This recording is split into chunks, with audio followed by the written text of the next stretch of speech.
What's up everybody, my name's Chance and today we're going to be hopping back into the Pauper event, this time taking with us a mono white LIFEGAIN deck. Now I wanted to make a quick note. Yesterday I said I'd be playing Rat Colony today, but I tried. I really tried. I tested so many decks and I just don't think Rat Colony is viable right now in Standard and Pauper even. So yeah, if you can make a good Rat Colony deck and have consistent wins, go for it. You know, I'd love to see one. Please post it down in the comment section below. But yeah, it was just rough. Every deck I made, every color scheme I made it in, just got smacked. So I decided let's play another really popular deck, or at least one that I really enjoy, which is mono white LIFEGAIN. So yeah, we're gonna go and hop into the deck tech or the deck breakdown. But before we do, I'd like to remind everybody to leave a like down below if you enjoy the video, and a comment in the comment section if you have any suggestions for this deck, future decks, or past decks. And furthermore, if you're new here, consider subscribing. We try to keep it pretty lenient on the channel and try to have a good time. So yeah, let's also do something real quick called actually plug in my headphones. And now y'all will probably hear, yeah, that lovely sound. Sometimes I put them in and I just leave them dangling, whatever. Don't ask me. Nonetheless, on to the deck tech. We're going to start off this deck with 4 copies of Charmed Stray and 4 copies of Healer's Hawk. I love both these cards, and pretty much this deck is just a whole bunch of cards that I enjoy, and it seems to work out fairly well thus far. So yeah, 4 copies of Charmed Stray, 4 copies of Healer's Hawk. I'm loving Charmed Stray so much. We do have 2 copies of Battlefield Promotion, as I really want to see how well this card does actually. Put a +1/+1 counter on target creature. That creature gains first strike, and we gain 2 life, and it all comes down at instant speed. So that could be fun. We do have 3 copies of Gideon's Reproach to deal with some opponent's creatures if they go to attack or block. We do have 4 copies of Impassioned Orator to give us even more life every time a creature enters the battlefield. We have 2 copies of Knight's Pledge, 3 copies of Revitalize. The Knight's Pledge is to boost up our creatures, and the Revitalize obviously is to gain life. Sorry, my AC just kicked on, so I'll try to finish this out quick, and then I'll turn it off before the matches, so time out.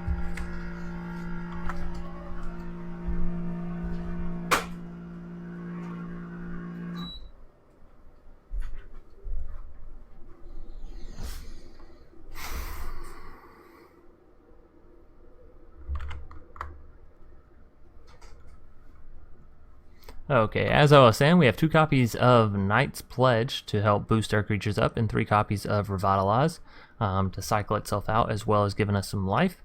We have 3 copies of Makeshift Battalion, because again, this is a card that I want to see how it performs. This and Battlefield Promotion are kind of like little test subjects, as well as this next one, Rising Populace. They're all new cards, and so, you know, I kind of want to get a feel for how they work in Pauper. Nonetheless, Makeshift Battalion, whenever we attack with Makeshift Battalion and at least 2 other creatures, we're going to put a +1/+1 counter on this creature. Not a fantastic effect, but you know, maybe it'll work out. Who knows? We have 2 copies of Rising Populace. Whenever another creature or planeswalkers we control dies, put a +1/+1 counter on Rising Populace. And again, since it's popular since it's Pauper, y'all should know I'm not going to be taking it very seriously. Pauper in these events is often a great time for me to say, hey, I don't even have to play a viable deck if I don't want to. I can play whatever, right? Which I'll get to that here in a second. Moving us down, we have 3 copies of Candlelight Vigil. Enchants creature, gets +3/+2, and gives them Vigilance. So yeah, really strong enchantment there. 2 copies of Parhelion Patrol, as I really enjoy this card, and having the Mentor effect can be awesome, especially on a flying creature. We have 2 copies of Blessed Light for some removal, and 2 copies of Wanderer's Strike for some removal. The reason I have it split is I actually want to see if having Proliferate on your removal will be worth it, right? We have Makeshift Battalions, we have Rising Populaces, Populi? I don't know. We have some Charmed Strays, you know, we have a creature that gives Mentors, so we have Battlefield Promotion. So I want to see, you know, if we can play Proliferate, but not as a main mechanic, but just as sort of like a little side filler. So yeah, that's gonna do it for the deck tech or the deck breakdown, and now we're gonna hop right into some matches. Alrighty, here we are in a game 1 up against Leonardo Lasali. I think that's right. Nonetheless, decent little hand here. We have some flyers, we have some removal, and we have some card draw. So, also, y'all will probably notice my hair is wet now. Sometimes I'll record the deck tech or the deck breakdown, and then something will happen, something will come up, and then I'll have to go do something, and I'll come back and do the matches later. So let's go ahead and get down our other Healer's Hawk. It appears our opponent might be going mono white as well. We'll just have to keep an eye out. Yes, indeed. Either that, they're getting very, very screwed. We will take the 2 damage. Maybe. Oh, okay. Moment of Triumph coming down on Bishop's Soldier. And Martyr of Dusk, sure. So they're running a very similar deck. I think, well... Okay. I want to get down the Makeshift Battalion, and I'll explain why in a second. So we'll go ahead and swing in with both Healer's Hawk, and we're going to have to take the damage that we get on the backswing, because we don't want to sack out our Makeshift Battalion just yet. But I want to see, like I said, the effectiveness of this card, so we will indeed. They should swing in with both, yep. And we'll go no blocks. Another buff? Really? No, okay, they saved it. They decided to save it. Alright, so let's play another land, and sure, let's do this thing. Let's go all in. Put the counter on the Makeshift Battalion. Now let's see if they use that Moment of Triumph on their Healer's Hawk and try and take out my Makeshift. No, they decided not to do anything. Well, that's fine too. We still have the mana for the Gideon's Reproach. We can save one of the Revitalizes for their turn as well. So, pass. And we'll Gideon's Reproach the Bishop's Soldier.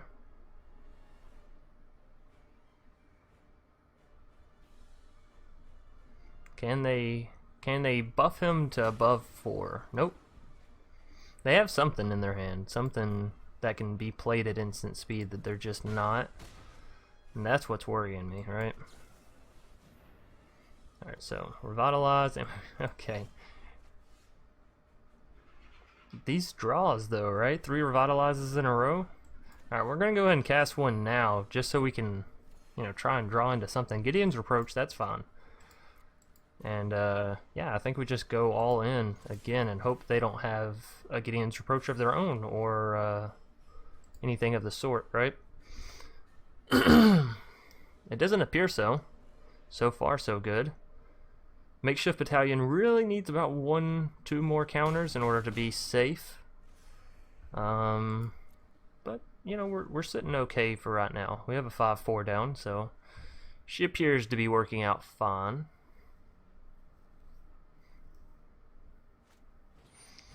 Bring to trial. Ooh. Well, there's always that then, I guess. So we could have saved our mana for Gideon's Reproach, but seeing as how they spent all of their mana for Bring to Trial, there wasn't really a need to remove their creatures, at least in my eyes. Now we can use Wanderer's Strike, but I'd say let's go ahead and get down the Impassioned Orator, and what do we want to take out? Do we want to use Gideon's Reproach on either one of their creatures? Not ideally. You know, if it were up to me, I wouldn't.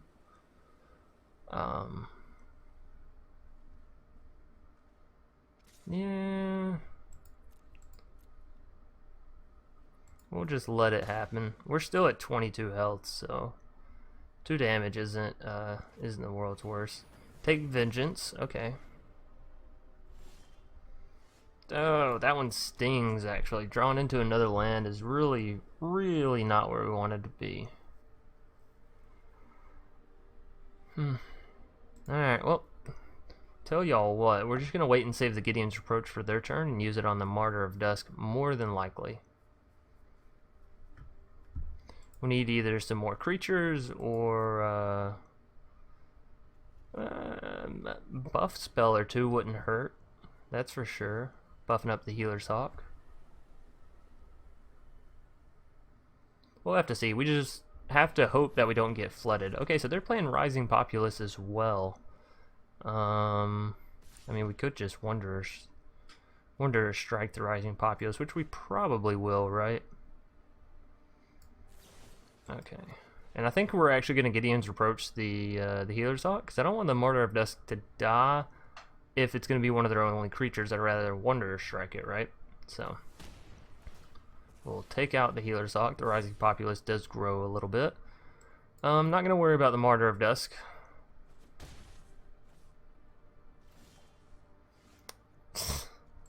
Okay. Well, that's something.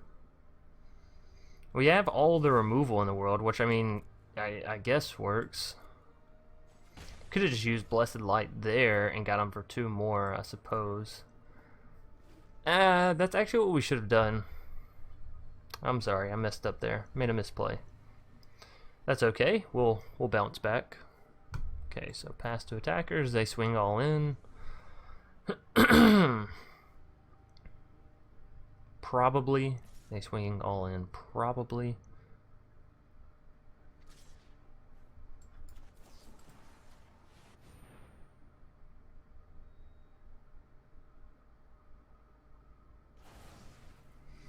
And the good thing about Blessed Light is it actually works up against you know, those decks. The decks, Ill-Gotten Inheritance decks, which are very, very popular. Okay, so another Healer's Hawk. I mean, it's more damage in the sky, and it heals us up, so, you know, how can I really be angry at that?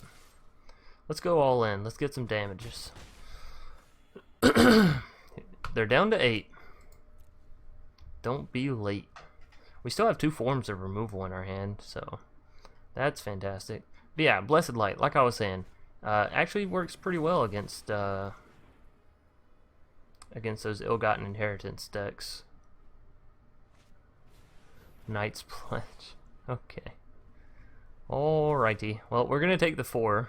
Then we're probably gonna Wanderer strike the Martyr of Dusk. Okay. We're gonna take the 6. They're going, ooh, ooh, ooh, ooh. You know what?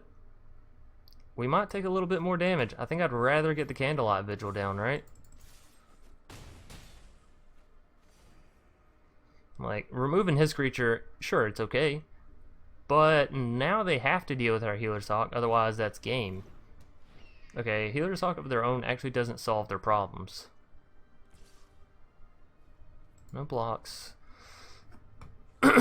Yeah, I think this is just going to be a game here. We Wanderer strike their Healer's Hawk and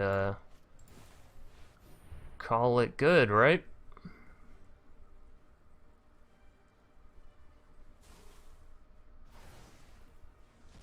Alrighty, fantastic. Alright, Leonardo going down for a game 1. And Mono White Lifelink doing what it should. Keeping us healthy and winning us the game.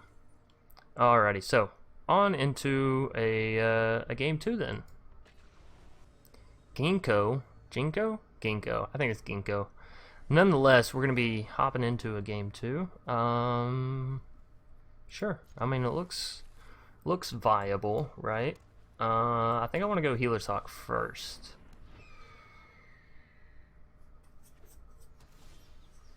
Okay, I'll take another land for sure. That means we can get down Makeshift Battalion, so if they don't throw down a creature in the next 2 turns, she'll be able to start ramping. Iron Shell Beetle. Sure. Now we can go ahead and play Makeshift. Or we can play Charmed and Gideon's. I kind of like the idea of Makeshift better. So it means they kind of have to have a creature here.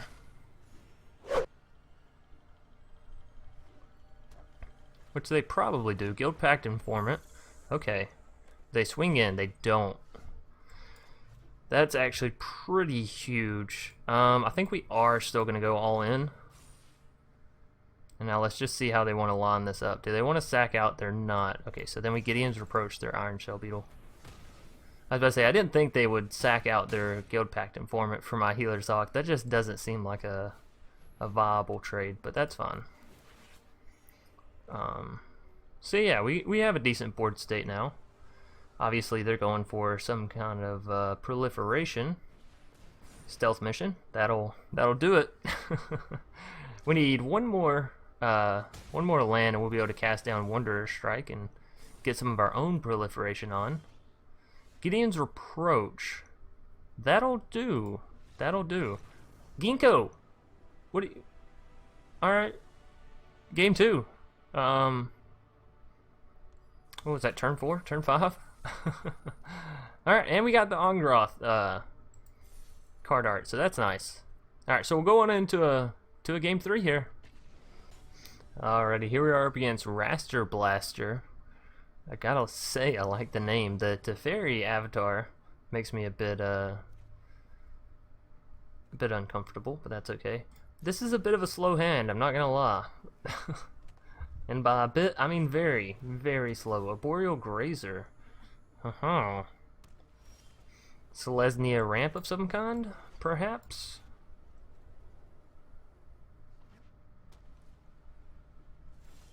Nothing on turn 2. Well, that's good. I definitely don't want them to start building and stacking stuff quite yet. So we get down the Impassioned Orator. Next turn we'll get down another Impassioned Orator. Maybe we'll draw into a land and get down a Healer's Hawk as well and be, well, off to the races, as they say, with our health. Hey, look at that. Fantastic. So yes, we will go Impassioned Orator into a Healer's Hawk. Now the question is, do we go Rising Populace or Knight's Pledge come next turn? And I think the answer is actually Knight's Pledge, because we're up against Selesnya, right? So our creature, well, they could have like Rabid Bite. They could have Rabid Bite. But of course, if I put Knight's Pledge, Rabid Bite is sorcery speed, so they couldn't do it during my turn. Yeah, Rising Populace just seems better against like red decks and black decks that you know are going to be doing pretty well. Okay, so we can get down a Charm Stray and a Knight's Pledge, which seems pretty good. And yes, they're going to block our Healer's Hawk with their Boreal Grazer, but we're going to be gaining more life than what they're gaining, so I think that's perfectly fine. They gain 1, we gain 3.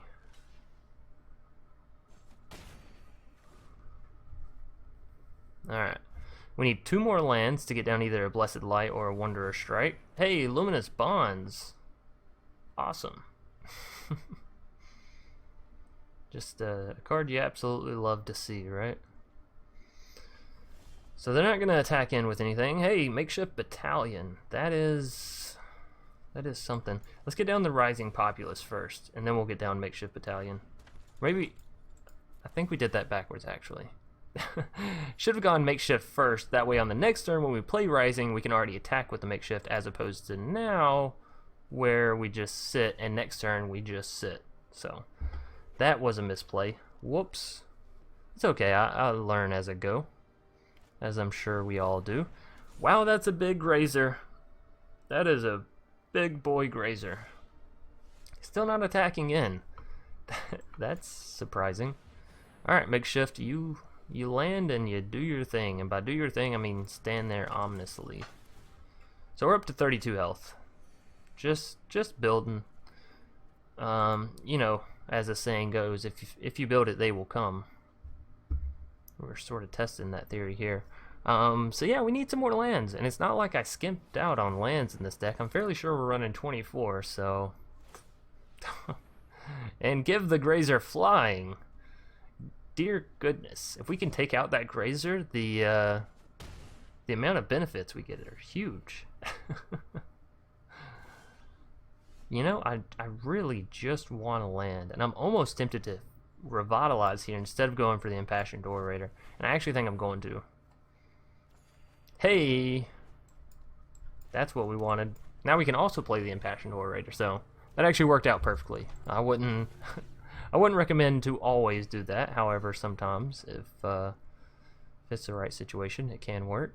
So yeah, I'm just gonna hold the line. Once we take out the Grazer, what do they have? A Llanowar and a 1/1 Vampire?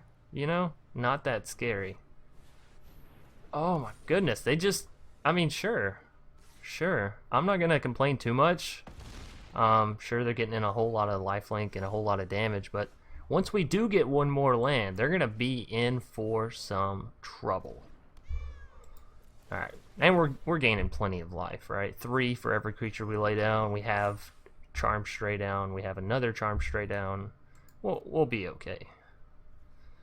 For the time being, at least. And we have 2 forms of removal here. Word Scale Croc is a bit more annoying as it just takes out Makeshift, right? Alright, I get it. You got a big Grazer. Hey, but now it's getting answered. I think we do go ahead and go with the Wanderer Strike. So bye-bye Grazer and all of their hard work. 4 enchantments on it. 4. It's crazy, right? Oh, bye-bye. And then our Charm Stray does go up a little bit. So, what I am thinking is we swing in right like so, right? Now, what will happen is they'll block the Ward Scale Croc on the Impassioned Orator, and they might just take the rest of the damage. However, this is going to buff our Makeshift Battalion up to 4/3. Gain us 3 life back. Is that worth it? And bump our Rising Populace up to 3/3. I think that is, actually. Because it means after this turn, from here on, we can just use our Rising Populace plus our Charm Stray. Maybe we should have used our smaller Charm Stray. Who knows? Y'all probably do. Hindsight's 20/20, plus watching someone. Okay. Oh, okay. I was about to say, I'm not sure what they're doing here, but that does work for taking out the Makeshift. Rising Populace does grow a little bit, so that's fine. And they're left with their Ward Scale. Oh, maybe they're gonna, yeah, I was about to say, maybe they're gonna buff it up. That makes sense. So if they try to attack with it, I think, oh, well, you know, there's that too. There's always that. So we need to get our Healer's Hawk. Gideon's Reproach actually doesn't work on, you know, their Crocodile. So what we're gonna have to do then, creature or enchantment. That's an equipment, so we can't take away their flying. We can take away the lifelink though. It is an instant. Okay, I know what we're doing then. Let's see if this works. They block, right? And then we Blessed Light, and we get rid of their enchantment. Ha ha ha! Right, because it loses the buff. Smart plays there. Smart plays. Just because you can't take out the hexproof doesn't mean you can't take out the creature. Raster Blaster had enough. They said that was a good trick. Now I'm dipping. I don't really understand that. They had 33 health. I had 28, so. Alrighty, well, that's going to do it for this video. Thanks everybody for watching. I hope y'all enjoyed. Be sure to leave a like down below. And as always, I'll either see y'all later tonight or tomorrow. Peace.